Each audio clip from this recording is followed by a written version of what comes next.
दोस्तों आज हम यूनिटेक लिमिटेड कंपनी के बारे में बात कर रहे हैं क्योंकि इस कंपनी से अपडेट निकल कर आ रही है जिसमें यहाँ पर यूनिटेक कंपनी के द्वारा Q3 रिजल्ट का अनाउंसमेंट किया गया है और साथ में ही इस कंपनी में जो हमें गिरावट देखने को मिल रही कुछ दिनों से इसके भी कारण जानेंगे। तो आइए वीडियो को स्टार्ट करते हैं। दोस्तों यूनिटेक लिमिटेड इंडिया की रियल इस्टेट कंपनी है जो कि कंस्ट्रक्शन का कार्य करती है और इसके अलावा ये company residential commercial and infrastructure development का भी कार्य करती है। इस कंपनी का शेयर प्राइस अभी ₹5.43 चल रहा है। आज के दिन इस कंपनी में हमें 0.91% की गिरावट देखने को मिल रही है। वहीं पे 5 दिन में इस कंपनी में ज़बरदस्त गिरावट देखने को मिली 7.65% की। 5 दिन पहले इस कंपनी का शेयर प्राइस ₹5.43 था। उसके बाद ज़बरदस्त गिरावट देखने को मिल रही है। इस कंपनी से जितनी भी अपडेट निकल कर आ रही हैं उन सभी को हम देखते हैं।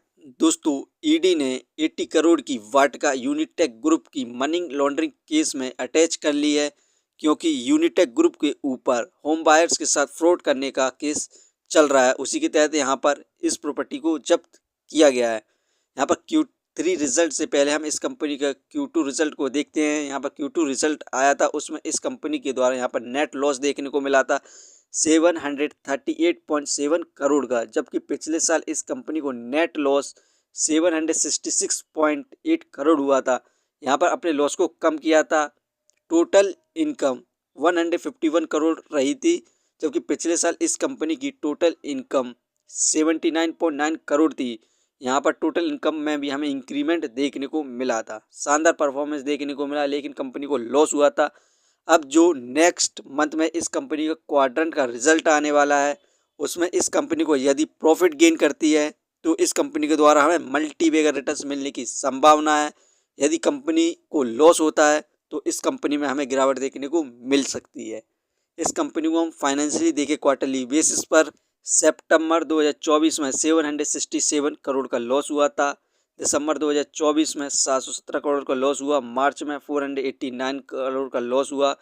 जून में 769, सितंबर में 739 करोड़ का लॉस हुआ। इस कंपनी को एवरी क्वार्टर लॉस होता जा रहा है। यही कारण है कि इस कंपनी में हमें गिरावट देखने को मिल रही है और इस कंपनी के द्वारा हमें मल्टीबैगर रिटर्न्स देखने को नहीं मिल रहे हैं। इसे हम फंडामेंटली देखें तो मार्केट कैपिटलाइजेशन 1429 करोड़, जो कि बहुत बढ़िया है इसके प्राइस के हिसाब से।